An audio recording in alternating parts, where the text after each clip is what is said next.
Bonsoir, Code 243 reçoit ce soir le docteur Kakese Malela François Nicéphore.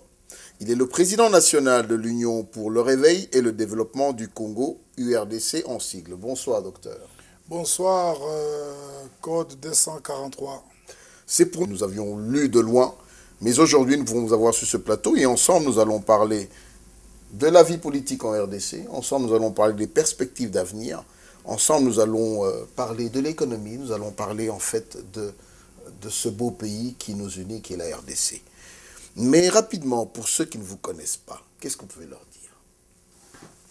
dire? Je vous remercie d'abord sincèrement pour m'avoir accordé cette chance sur ce plateau.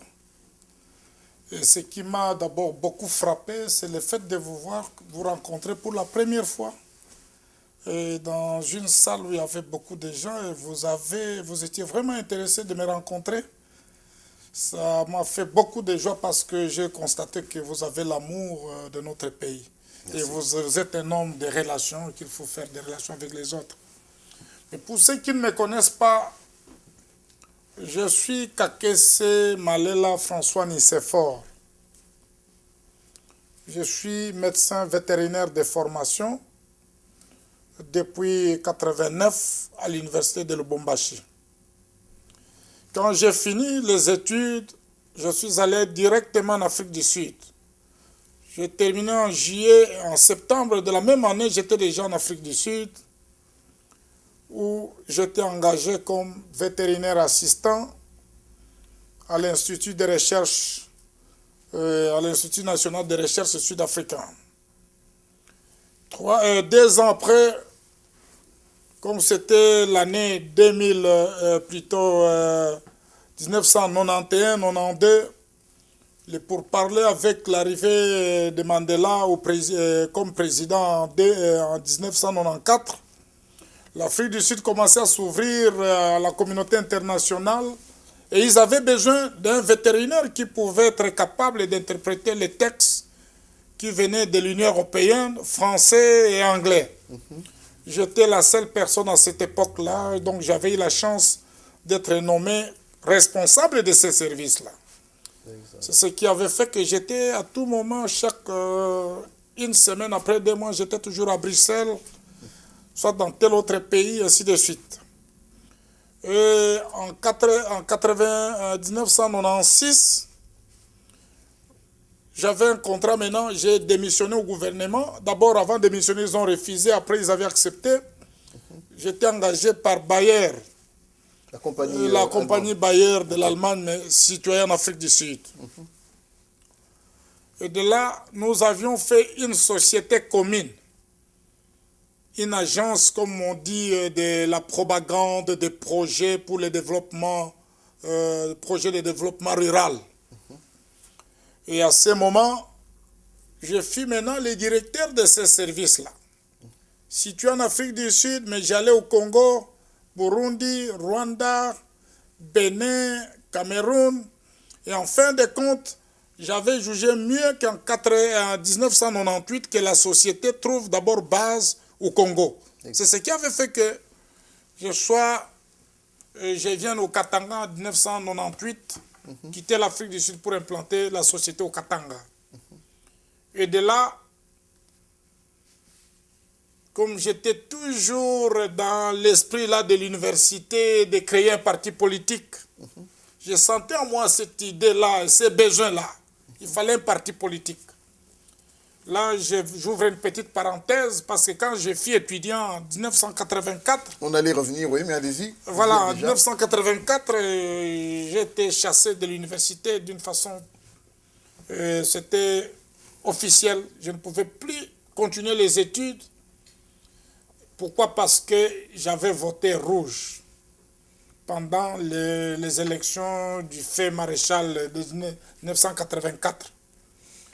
Et aussi, certains autres étudiants disaient non, c'est un fou, il a amené l'UDPS à l'université. Étiez-vous membre de l'UDPS à l'époque?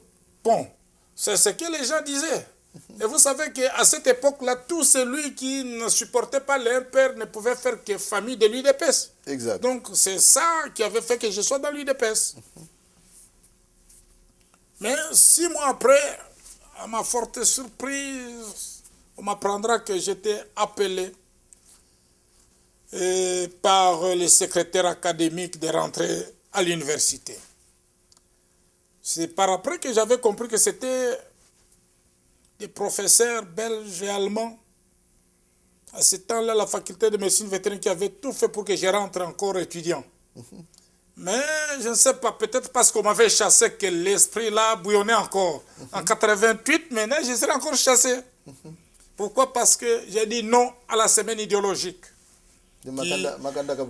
Voilà, où on vous parle du un père, entre-temps on détruit l'esprit interne de l'homme congolais, parce qu'à ce moment on ne voulait plus entendre parler de la religion. Que ce soit dans des écoles, on ne donnait plus cours de religion. Donc on louait l'homme en détruisant Dieu dans nos vies.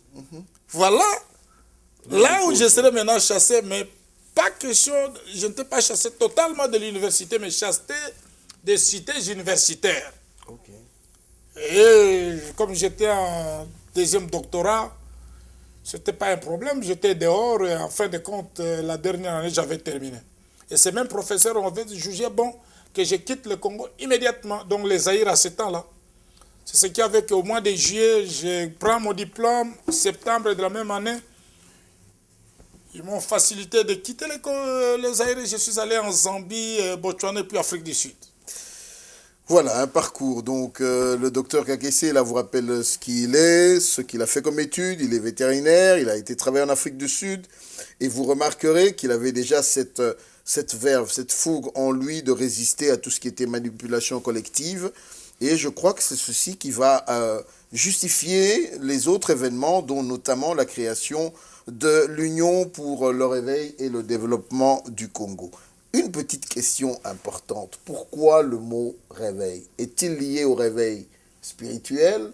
D'autres, ironiquement, pourraient dire réveil par rapport à Pongia Babibé, mais non. Mais j'ai l'impression que le parti a été créé et légalisé bien avant cette fameuse phrase qui est incomprise par beaucoup. Pourquoi le réveil? Voilà. Vous savez, je vous ai donné l'histoire. En 89, j'ai dit non à la semaine idéologique parce que je ne voulais pas que je sois détruit d'une façon interne. Exact. C'est-à-dire que l'esprit de l'homme. Alors, pour nous, quand nous disons réveil, l'union pour le réveil et le développement du Congo, nous sous-entendons le réveil d'abord spirituel, moral.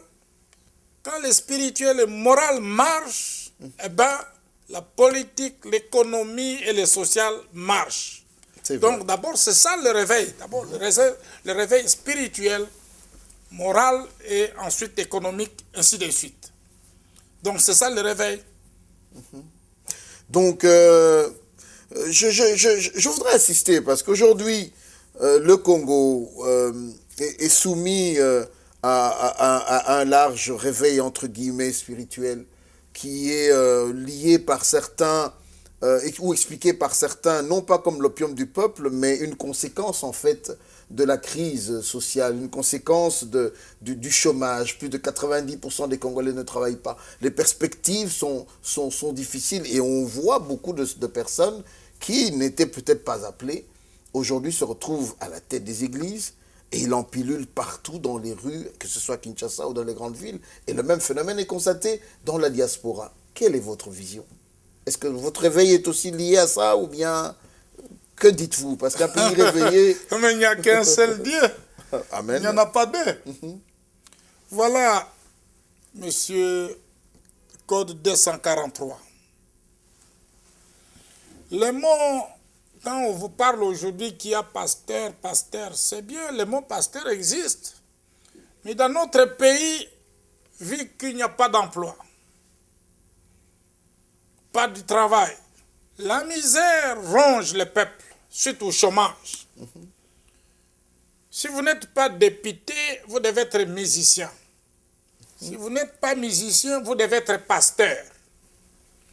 Je m'excuse beaucoup en tant qu'un chef d'un parti politique qui parle d'un réveil, que je dois parler de pasteurs. Ceux qui sont réellement appelés pasteurs, ils vont comprendre l'importance de ce message. Mais ceux qui se font appeler pasteurs, eh bien, ils vont trouver mauvais. N'est appelé pasteur que celui qui a été appelé par l'Éternel pour lui servir. Amen. Ce genre d'homme, il y en a. Ce genre d'homme, quand la situation devient dure, ils vont à genoux pour demander à Dieu, ce travail, je ne me le suis pas donné, mais c'est vous qui m'avez demandé de faire ce travail. Voilà au niveau où je suis. Et Dieu va secourir pour lui montrer, voilà, je vous ai fait marcher de ceci, cela, jusque-là, je vous donne ça. Mais celui qui se fait appeler pasteur, parce qu'il a vu que autant prendre la Bible pour faire l'argent, celui-là ne vient pas de Dieu. Lui vient de l'argent. Ce genre d'homme, voilà ce genre d'homme dont nous disons qu'ils s'autoproclament pasteurs. D'abord, sans père spirituel, ce sont ces gens-là qui sont des, moi je dis, la délinquance dans la classe des bergers du Congo, qui détruisent maintenant la volonté de certains Congolais, de bonne volonté de suivre Dieu. C'est ce qui fait que quand un homme politique a un problème, normalement c'est au pasteur, au prêtre que nous devons nous confier. Qu'est-ce que Dieu dit dans cette situation? Qu'est-ce que Dieu peut faire dans cette situation? Mais lorsque l'homme politique comprend que même dans cette classe-là, la délinquance n'a pas échappé, à ce moment-là, les doutes viennent dans les têtes des hommes. Est-ce que Dieu existe ou il n'existe pas? Mais Dieu existe, monsieur. Amen. Il existe. Amen. Dieu existe, nous sommes là et c'est important, vous allez comprendre pourquoi. La Bible déclare que lorsque les fondements sont renversés, le juste, que peut-il faire?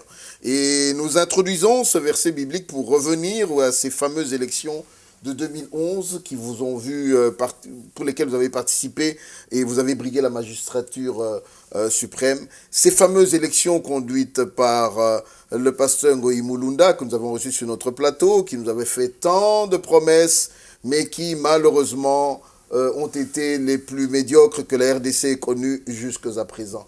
Vous avez été à l'intérieur, vous y avez participé. Dites à ceux qui vous suivent, qu'est-ce que vous avez vu et quelle est votre expérience? Et d'ailleurs, la première chose, certains vous diront, mais pourquoi avoir participé, sachant que la manœuvre Kabila était de passer de 2 tours à un seul tour pour contrôler tout le système? Dites-nous un peu. Vous savez d'abord que ce soit un tour ou 2 tours, M. Kabila ne pouvait pas gagner qui que ce soit. Parce que le peuple en avait déjà marre de Kabila. Exact.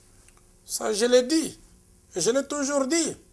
Que M. Kabila c'était un homme incapable de gouverner une nation comme le Congo, notre nation.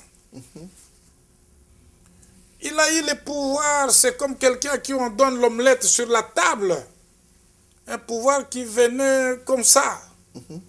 Sans avoir organisé ou même savoir qu'un jour il sera chef de l'État. Alors, regardez l'esprit qu'il anime jusqu'à présent. Depuis qu'il est chef de l'État, il a mené le Congo dans plus de 7 pays pour chercher la leçon comment protéger la nation, comment protéger le peuple. Je vous cite les Botswana, Saint-Cite, Afrique du Sud, Zambie, Tanzanie, Addis Abeba, Angola, partout. C'est pour vous dire quoi? Tant qu'il est là, demain nous irons au Sud-Soudan pour chercher la leçon comment protéger notre peuple. Donc je vous informe que ces histoires d'élections-là, j'ai toujours eu mal quand on me parle de ça parce que je garde encore une plaie interne qu'on n'a pas encore bandée. Pour que ça soit bandé, il faut qu'il y ait des élections d'une façon démocratique où le peuple s'exprime et le peuple est victorieux. Ces histoires-là qu'on appelle élections, ce n'étaient pas des élections. C'était déjà une liste préétablie, un tableau préétabli des points. Kabila ne pouvait pas battre qui que ce soit. Ça, je vous assure. Dans certaines provinces, on a vu les images des matchs de Mazembe. Oh, Mazembe, oh, Mazembe. Mais qu'est-ce que Mazembe a à faire avec la campagne? Alors que c'était des images qu'on coupait pour accompagner, montrer qu'il est suivi de beaucoup de gens. Au fond, c'est rien. Ils arrivent à la poste. Ils arrivent à la poste, on ne trouve pas les gens, et le gouverneur qui dit Jean Mouchofe, c'est pour dire quoi que mais poussez. Oui. Et vous venez avec une grande foule, arrivez à la poste, vous dites encore Jean poussez, comment ça? Ça, c'était les montages. Et ce que j'ai regretté, un chef de l'État qui a été dans toutes les provinces du pays, il vous parlait partout. Mitamienge à stade moderne. Pour lui, quand on parle de la jeunesse, ça signifie sport. Quand on parle de la jeunesse, ça signifie quoi? Il faut être sportif. Mais ce n'est pas ça. Si réellement le sport était le sujet réel du développement d'un pays, je crois qu'aujourd'hui, le Brésil serait le pays le plus développé du monde. Mais il n'y a pas longtemps, nous avons suivi au Brésil où la population était contre la Coupe du Monde. Exact. Donc, ces élections, mon frère, c'était les simulacres, soi-disant simulacres d'élections. Exact. Et par pudeur de ce peuple qui a voté, voir leurs convictions être bafouées, c'est ça le crime réel contre l'humanité. Il n'y avait pas élection, donc je garde un goût très amer. C'était une liste préétablie où on donnait les points selon les noms des personnes, pas selon la conviction du peuple. Voilà, ce qu'on a appelé élection, que beaucoup ont appelé nomination, 2011, nous a amené dans une situation chaotique, une crise de légitimité qui a engendré plusieurs facettis de la part du gouvernement Kabila, qui a créé des zones de tension. On a vu des faux coups d'État, on a vu le développement d'une situation à l'Est avec le M23, puis finalement les accords cadres d'Addis Abeba qui devaient nous amener à une concertation nationale, et j'ai checké, j'ai l'impression que vous n'avez pas pris part, nous allons y arriver, et avec toutes ces résolutions qui devraient aboutir à un gouvernement de concertation, de cohésion nationale. Mais aujourd'hui, force est de constater, nous tendons vers la fin du mois de mars, que nous avons une problématique en vue. C'est-à-dire à l'horizon, le mandat usurpé en 2011 doit s'arrêter le 28 novembre 2016. Toute la ville en parle. En Occident, on bouge. Je viens d'assister avec vous aujourd'hui dans une grande manifestation. Qu'avez-vous retenu? Et que voyez-vous pour l'avenir? C'est vrai. Cette histoire de la négociation sur table ne venait pas de M. Kabila. C'était la communauté internationale qui avait trouvé que réellement Kabila n'avait pas confiance, et le peuple congolais n'avait pas confiance en M. Kabila.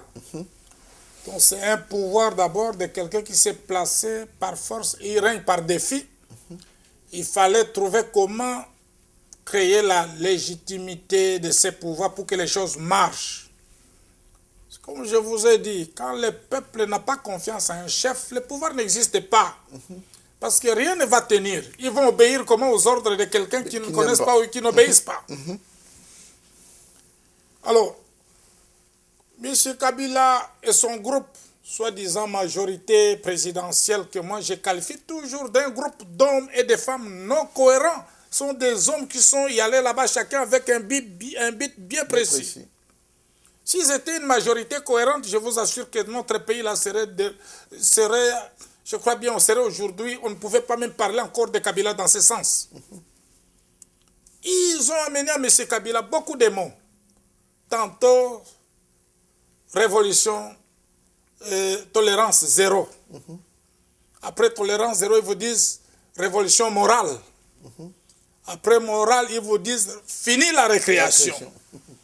Et après finir la récréation, ils vous disent encore 5 chantiers. Après 5 chantiers, modernité, si c'est la loi de la modernité ou quoi là. Mais dites-moi, mes frères et sœurs, pendant 10 ans, avec plus de 6 révolutions, ça se fait où? Mais ici, chez vous, nous sommes à Washington. Exact. Où il y a le président Obama qui a dit, qu'est-ce qu'il a encore dit dans les premières élections? Yes, we can. Oui, nous pouvons. Et maintenant, il vous dit forward. Donc, continuons, ça continue. Mais au Congo, on a vécu plusieurs révolutions. Chaque année, il y a une révolution, chaque année. Mais je ne sais pas, ces révolutions nous ont donné quoi? Donc, pour vous répondre à votre problème là d'Addis Abeba, c'est une histoire qui est venue de la communauté internationale que les autres n'ont pas profité pour faire un bon travail. Ils ont voulu en faire un problème comme si ça sortait de leur groupe. Exact. Alors, à ce moment, ils n'ont pas pris les vrais opposants sur lesquels la crise de légitimité existe. Ils ont fabriqué maintenant une fausse opposition. Je crois qu'en tant que chef de l'État, même si aujourd'hui tel dit non, non, non, non, mais l'humilité nous demande d'aller voir tel. C'est ça la sagesse. Prouvez que vous êtes capable de négocier avec tous ceux qui vous disent adversaires. Parce que j'ai toujours dit, quand vous considérez l'opposant comme étant ennemi, alors rien ne marchera. Mais si vous considérez un opposant comme un policier de votre travail, les choses vont marcher. C'est ce qui fait que dans des pays modernes, un opposant souvent ne gagne pas facilement les pouvoirs. Pourquoi? Il a déjà corrigé celui qui est au pouvoir pendant qu'il était au pouvoir, mais il y a une erreur là-bas, il y a une erreur. Et pendant la campagne, on lui dit, mais là, nous avions déjà réparé. Vous voyez, mon frère, comment les problèmes se passent dans ce pays. C'est vrai, c'est vrai. Alors, chez nous, on a vu dans la salle que ce n'était que les hommes qui avaient fait le gouvernement de 1+4 qui se sont retrouvés dans cette salle-là, qui ont appelé cohésion nationale. Mais aujourd'hui, je vous dis ceci. Vous, mes frères et sœurs congolais qui me suivez, et même ceux qui veulent habiter le Congo avec nous, notez que le Congo démocratique, c'est une nation de promesses. Cette nation-là, Dieu a mis une richesse qui n'existe nulle part au monde. Ce n'est pas pour servir Satan. Cette richesse, c'est pour que l'évangile aille au monde. Regardons aujourd'hui, la nation nigérienne est devenue une nation géante dans le Seigneur, avec des grands hommes de Dieu. Voilà le Congo, où est-ce que nous en sommes. C'est pourquoi aujourd'hui, moi, je dis aux gens qui sont au gouvernement, ce n'est pas le gouvernement de cohésion nationale qui donnera la solution. Jamais. On en a assisté. Union sacrée, gouvernement d'unité d'union nationale, gouvernement de salut, conférence nationale, salut public. Tous ces arguments humains n'ont amené à aucune solution. Aujourd'hui, les peuples congolais, comme les peuples juifs, dispersés dans le monde entier. Pourquoi? C'est Dieu qui fait agiter ce peuple congolais par plusieurs angoisses. Parce que nous sommes une nation chrétienne. Tant que celui qui n'est pas avec Dieu gouvernera ce pays, il n'y aura jamais la paix. Ça, je vous l'ai dit et je le confirme. Le jour où il y aura un enfant dédié à la tête de cette nation-là, on remettait la nation à Dieu. C'est le jour où le Congo aura la paix, l'amour, c'est Dieu qui le crée. L'unificateur, c'est Dieu. Les rassembleurs réels, c'est Dieu. Amen. Les pacificateurs, c'est Dieu. L'homme ne peut pas être... On a dit à Mobutu pacificateur, unificateur. Mais avant qu'il quitte, il n'était plus unificateur ni rassembleur. Aujourd'hui, on a dit Kabila unificateur. Mais où est-ce que nous en sommes? S'il y a un peuple réellement, totalement divisé, c'est le peuple congolais du Congo démocratique. Pour vous dire que cette nation-là, tout celui qui ne reconnaîtra pas Jésus comme Seigneur, jamais il trouvera le succès dans le travail. D'où tout ce qui se passe, c'est le temps de Dieu qui est arrivé. Vous qui me suivez, qu'on ne vous trompe pas. Regardons l'Amérique là où nous sommes aujourd'hui.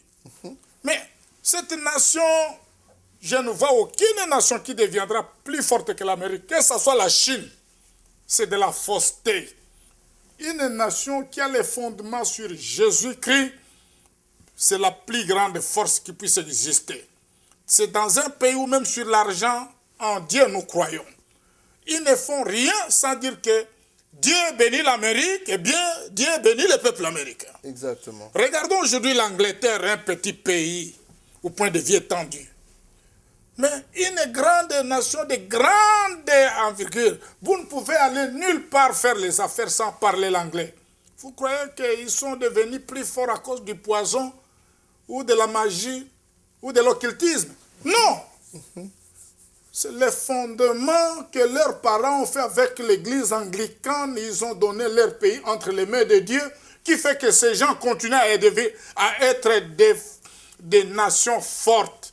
Le jour où le peuple congolais comprendra que le feu maréchal avait donné le pays à Satan, qu'il faut le retirer, remettre le pays entre les mains de Dieu, c'est le jour où nous aurons la paix. C'est le jour où il y aura l'unité réelle et il y aura la force dans cette nation. Tout ce que vous faites là, c'est rien. Regardez aujourd'hui, vous abandonnez la vraie opposition. Vous créez une fausse opposition. Des hommes qu'on n'a vus nulle part, suivis d'une foule, même d'un meeting devant une grande foule, rien. Mais ce sont eux-là qu'ils sont en train de prôner, voilà, c'était l'opposant. Mais qui est opposant, qui ne l'est pas? Le vrai opposant, c'est celui qui détient l'opinion du peuple. C'est celui qui a la force du peuple. Mais quand c'est l'opposant de nous, un confusionniste, tout le temps, il doit se trouver toujours tantôt au pouvoir, tantôt à l'opposition. Il tire toujours profit dans la confusion. Ça, ce n'est pas un opposant. C'est un élément très dangereux pour la nation. Mais une chose est vraie, que la nation congolaise, c'est une nation de promesses. Le jour où l'homme de Dieu prendra le pays, il y aura la paix et la joie. Et je vous remercie pour cette parenthèse-là.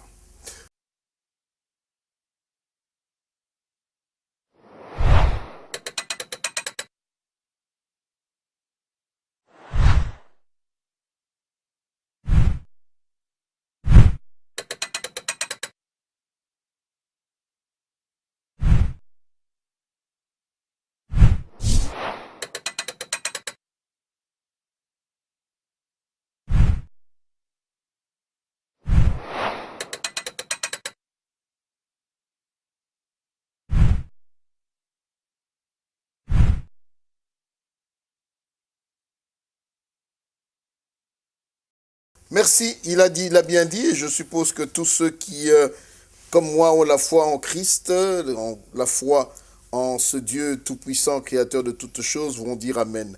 Nous revenons toujours dans cette politique, et j'aimerais vous dire que politique et spiritualité marchent ensemble, car le bon berger, c'est celui qui prend soin de ses brebis, qui prend soin de sa cité. C'est également le rôle qui est demandé à tout acteur politique, d'être le représentant, d'être un modèle, d'être la personne qui est à l'écoute du peuple et qui met des stratégies pour arriver à trouver, protéger le peuple, le nourrir, l'éduquer, lui procurer des soins, lui procurer tout ce qu'il faut, protection, habitat. Bref, c'est le rôle d'un berger, le rôle de tout politicien. Mais revenons à cette réunion d'aujourd'hui. Vous étiez avec moi dans cette salle, vous avez entendu Russ Feingold, qui depuis un temps, à la différence de celui qui l'avait précédé et pour lequel nous n'avons pas vu de grands résultats, mais aujourd'hui le sénateur Feingold s'est adressé et vous étiez dans la salle. Quelle impression avez-vous de cette dame?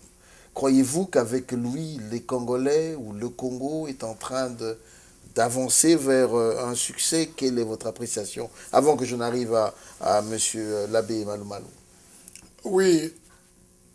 Mon premier constat que j'ai fait de ça, j'ai trouvé d'abord que je crois que les Américains maintenant s'intéressent sincèrement de ces problèmes congolais. Vous savez, ça fait longtemps, jamais les Américains pouvaient appeler des Congolais venant de Kinshasa, de partout là, pour venir les entendre. Mais si nous sommes ici, ils nous ont appelés. Mais pourquoi? D'abord, quand je suis ici, pourquoi je suis appelé? C'est parce qu'ils vous disent, voilà, ils ont besoin d'une opinion des hommes qui peuvent dire sincèrement la vérité, réellement sur les effets.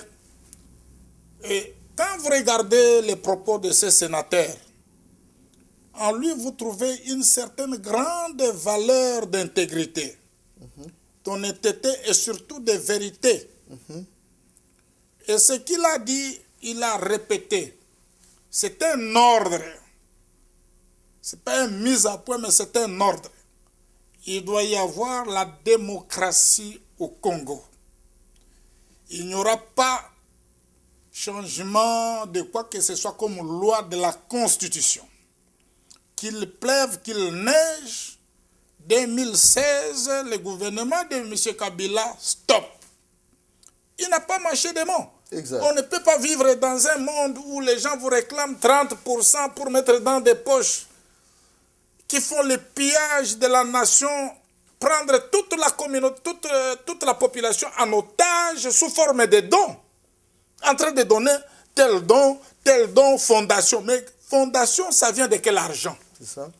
Quel argent? Ça, c'est le pillage de la richesse commune qu'on veut laver.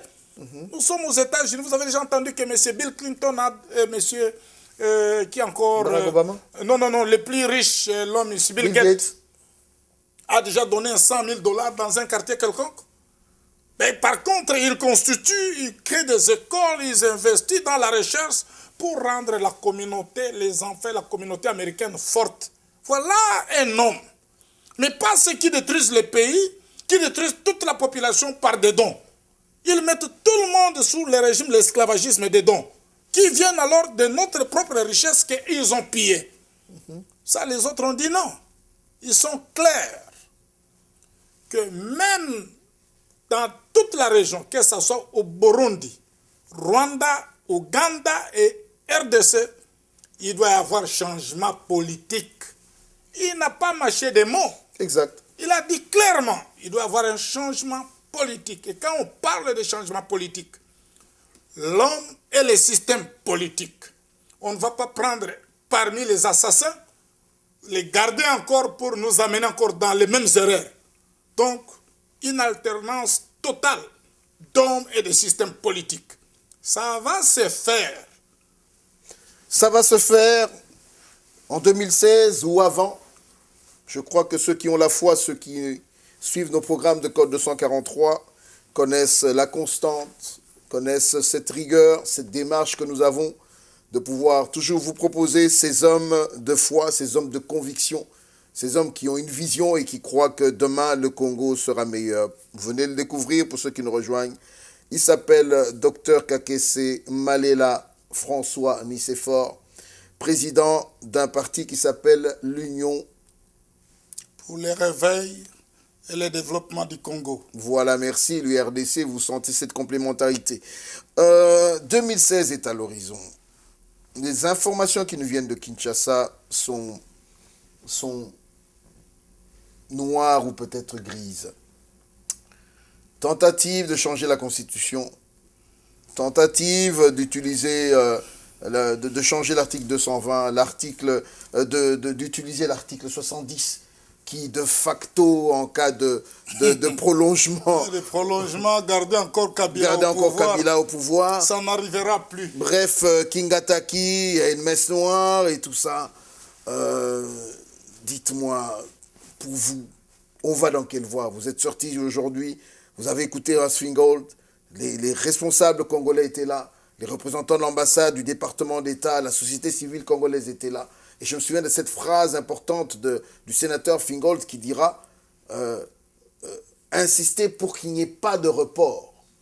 Et ces images, vous les verrez, peuple congolais, parce que la balle est dans notre camp et nous devons nous accaparer de certaines paroles qui sont des paroles puissantes et les mettre en application. Et c'est pour ça que je me tourne vers vous. Vous n'êtes pas un responsable d'un parti politique. Je sais que vous avez tendance à aller vers les élections de 2016. Ça devait avoir lieu. Dites-moi, comment faites-vous cette lecture par rapport à cette tentative? Un jour, Mendes se lève, déclare que Kabila il ne va plus se représenter en 2016. Un deuxième jour, un autre Kingdom se lève pour dire il veut avoir 20 ans. Il se lève pour récolter les signatures pour qu'il y ait une modification. Dites-moi dans tout ça. Vous savez, notre nation actuellement, il n'y a pas un homme d'État.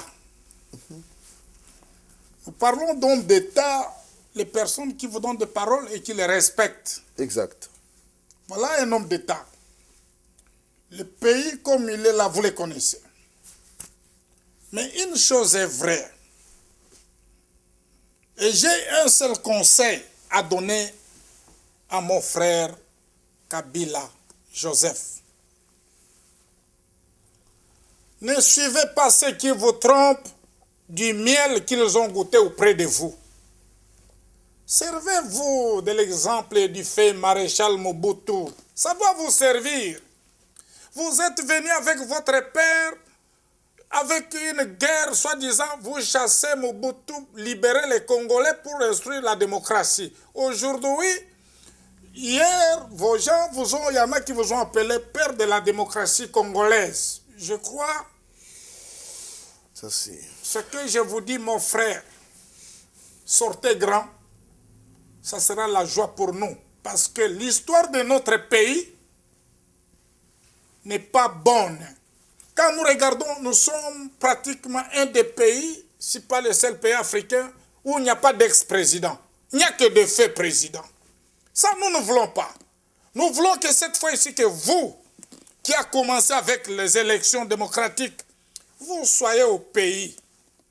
Que ce soit un signe qui prouve qu'il y a l'alternance du pouvoir dans ce pays, les choses commencent à venir.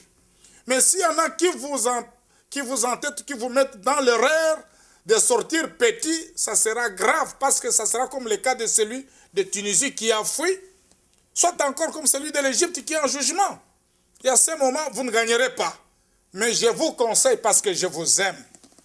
Et vous le savez, que Kakès m'aime parce que Kakès me dit la vérité. La vérité, celui qui vous dit la vérité, c'est celui qui vous aime. Celui qui vous flatte, c'est un ennemi.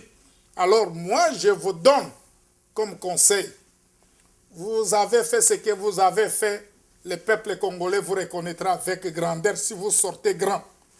Le même peuple-là, vous le mettez encore dans des troubles. Il vous prouvera que vous n'êtes rien. D'où, voilà les conseils que moi je vous donne. Mais en ce qui concerne les élections de 2016, vous savez que nous avons une culture où le peuple congolais ne supporte pas les élections. On donne toujours l'astuce de dire qu'on n'a pas l'argent. Mais entre-temps, on vous dit, voilà, il y a plus de 3 milliards, une enveloppe de plus de 3 milliards de dollars qu'on ne trouve pas dans la caisse parce que cet argent est bloqué par des intouchables. Dans un pays où il y a un gouvernement avec un premier ministre qui veut montrer aux gens qu'il est sérieux, qu'il est ministre de rigueur. Quel genre de ministre de rigueur au moment où lui-même ou son groupe, ils détiennent une enveloppe de plus de 3 milliards de dollars qu'on ne peut pas, les intouchables qu'on ne peut pas montrer. Le même premier ministre, pendant son règne, plus de 85 millions qui disparaissent dans la caisse de l'État sans trace. Mais quel genre de sérieux dont ces gens ici veulent parler? Dans les mêmes pays, vous trouvez des gens qui vous travaillent 60 jours et payés pour une durée de 30 jours. Je vous donne le cas de la SNCC au Katanga. Les gens vous travaillent 60 jours, on leur paye pour la valeur de 30 jours. Mais quelle est cette valeur-là? Le taux aujourd'hui est de 90 et de 900 francs, $1. Et vous payez ces travailleurs au taux de 550. Vous comprenez? Je comprends très bien. Là, quel genre de premier ministre? Il va vous dire qu'il est rigueur. C'est quoi rigueur dans ce pays-là? Ici où nous sommes, vous avez déjà entendu qu'il y a un ministre de rigueur.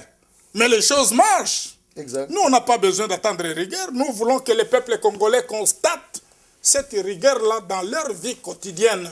Quand la vie quotidienne ne marche pas, il n'y a pas de rigueur. Ça, c'est donner des noms qui ne méritent pas. Ça ne va pas. Ce gouvernement, je vous assure, j'ai toujours dit, il y aura un monument fondamental de l'échec de ces hommes et femmes appelées majorité. Ce n'est pas une majorité, ça. Ça, c'est un groupe des assassins économiques et sociaux. Voilà, économiques et sociaux, vous l'avez entendu, mes chers amis. Il est convaincu, c'est le docteur Kakessé plutôt. Et 2016 se pointe à l'horizon, vous l'avez dit, et nous devons travailler. Pour ceux qui parlent un peu M23, parlons un peu tout ce qui a été accordé ici fallacieusement, mais officiellement, amnistie aux uns. Je viens d'apprendre, c'est à vérifier ce conditionnel, que Lumbala aurait été arrêté en Afrique du Sud. Bref, c'est quoi ce mixage où on voit un brassage d'officiers, de militaires qui se retrouvent dans notre armée, qui après, lorsqu'on les arrête, le cas de Bosco Tanganda ou d'autres, qu'on aurait identifiés comme citoyens congolais, mais qui, à la fin, on se rend compte qu'ils n'ont rien à voir avec notre terre, ni avec nos ancêtres. Dites-moi, quel est votre avis, quelle est votre lecture sur ce désordre entretenu?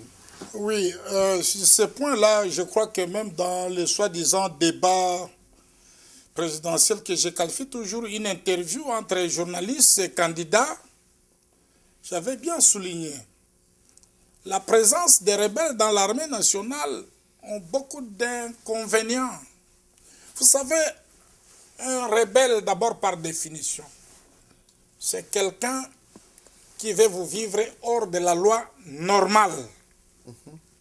Vous prenez cet homme qui est habitué à prendre par force, vous lui mettez dans une société normale, c'est ce qu'elle existe. C'est ce qui a fait qu'il y a des fois les gens de Maï Maï venaient et ils fouillaient encore pour entrer en brousse. Et dans la même armée là, comme j'avais encore dit, il y a toujours des hommes qui sont loyalistes au chef de l'État parce qu'ils sont venus avec dans les maquis. Il y en a qui sont encore loyalistes à tel. Donc aujourd'hui, quand on vous dit que M23 vient dans l'armée, il n'y a rien d'important qu'ils vont amener. Ils sont plus forts quand ils sortent de l'armée congolaise. Même s'ils sont 50 à la frontière, ils deviennent plus forts que l'armée nationale. Mais quand ils entrent dans l'armée nationale, ils sont plus faibles. C'est ça ma question, ce que je vous pose. C'est quel genre d'armée ça? Donc, beaucoup d'inconvénients, l'incompétence. Ces gens-là, ils vous viennent toujours avec des grades de général, colonel. Mais au fond, sans aucune étude des écoles militaires ou des formations réelles pendant longtemps. Et ce sont ces hommes-là qu'on place à la tête de l'armée. Ça ne va pas. Ça ne va pas. Donc je vous dis, ils vous disent que c'est une solution pour amener à la paix. C'est bien. Vous savez que le pardon n'exclut pas la punition. Exact. Je vous pardonne, mais si une punition a suivi, vous devez d'abord la subir et terminer, vous êtes pardonné.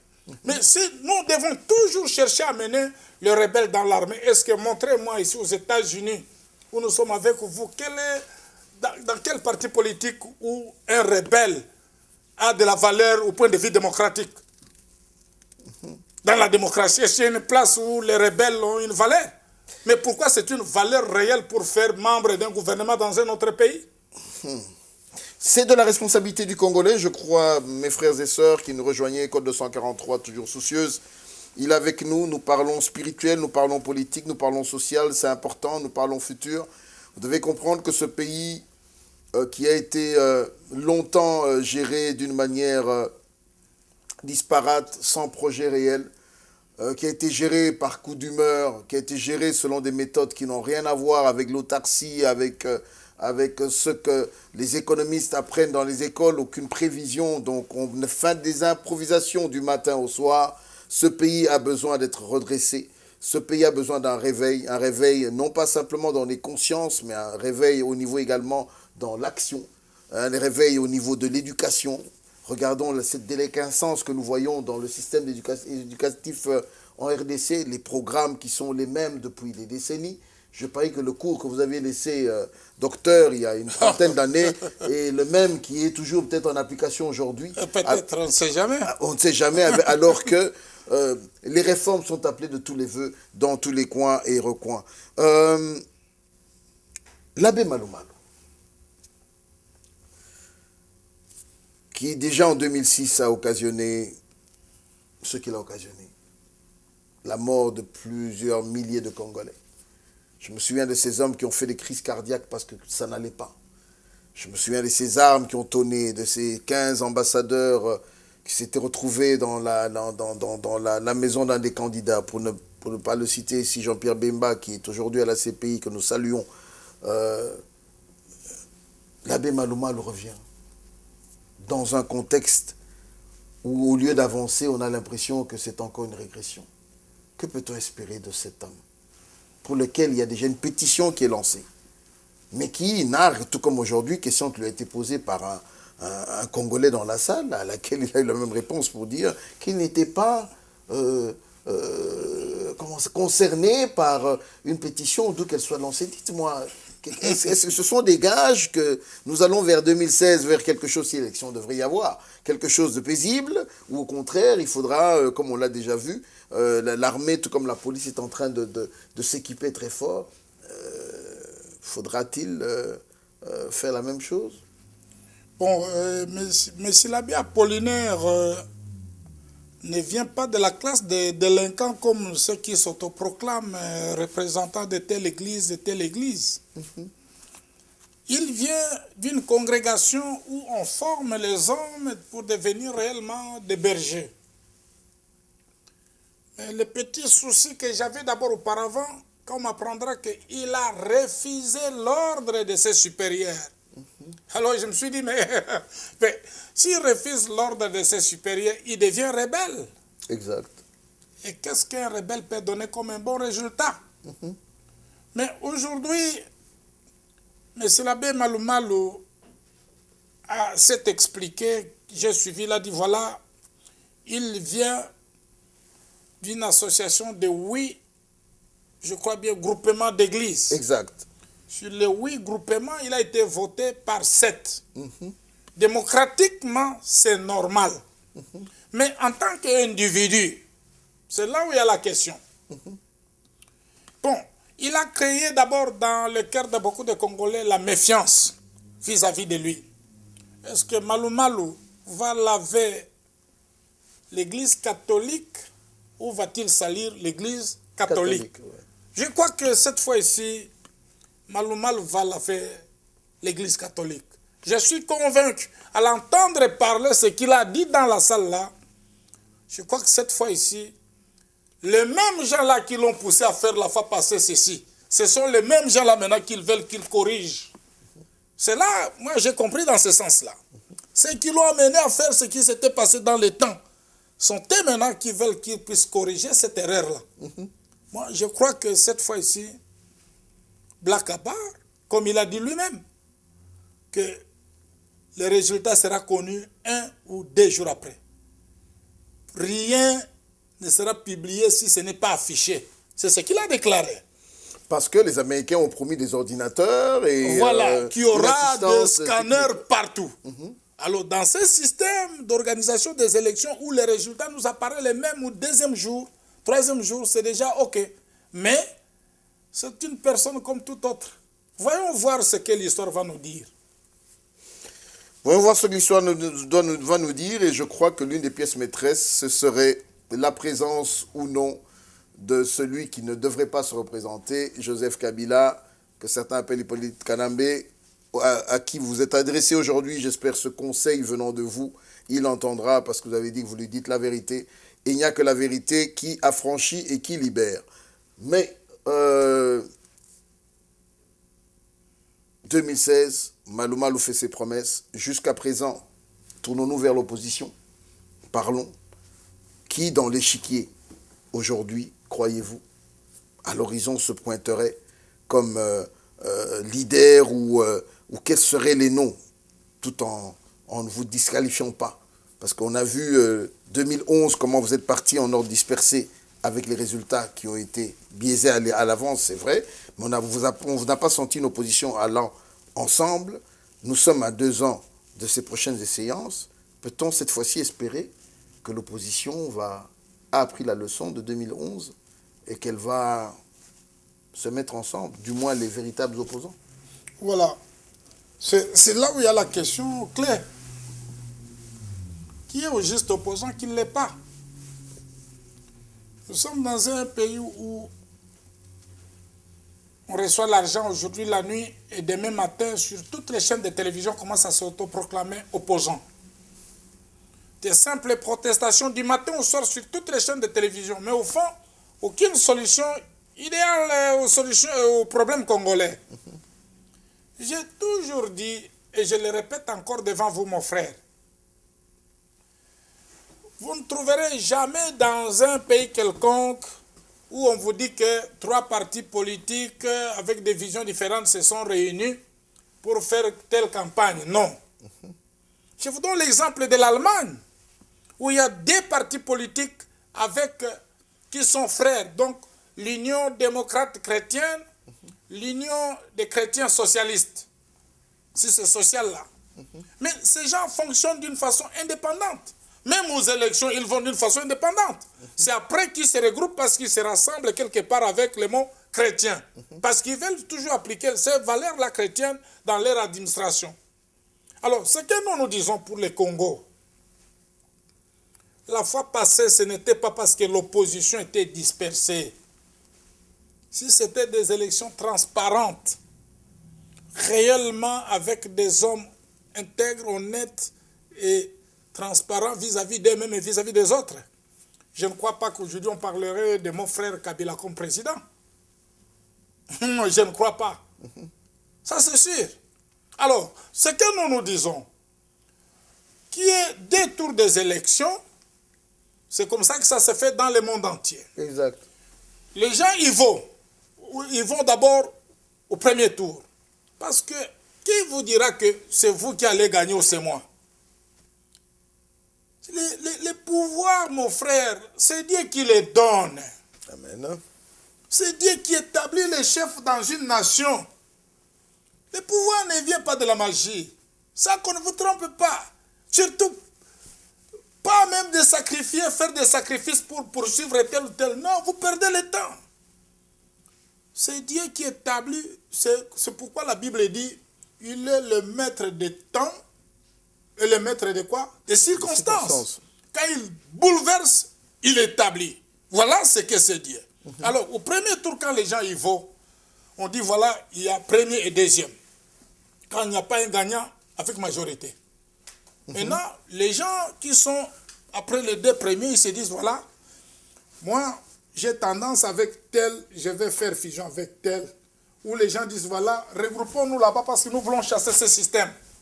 Vous comprenez, mon frère, comment ça s'est fait? Exact. C'est le cas du Sénégal. On n'a pas vu au Sénégal, les gens se réunissent d'abord avant pour chasser qui c'est Wadé. Ouais. Non, c'est au deuxième tour. Mais ce que j'ai toujours, moi que je trouve anormal, parce qu'il y a l'esprit de médiocrité, de vouloir amener toute une grande nation ressemblant à un continent à un seul tour d'élection. Ça n'a pas de sens. Ça, c'est ce que les gens devraient se poser comme question. Tout ce temps qui s'est passé là-bas. Mais malheureusement, on n'a pas de gens, on n'a pas de représentants au Parlement. Ce sont des hommes nommés. Ils ne représentent que leurs intérêts. Ils ont pillé, ils ont donné l'argent. La nuit, on les a nommés. Ils vont représenter qui? Exact. Donc, c'est ça la loi que les gens devraient voir. Voilà, retournons au détour pour qu'il y ait un sens des élections dans cette nation. Mais un seul tour, quelqu'un qui a un échec, mais qui vous dirige, mais c'est pas bon. C'est pas bon, mais donc, oui. L'opposition, c'est pour vous dire que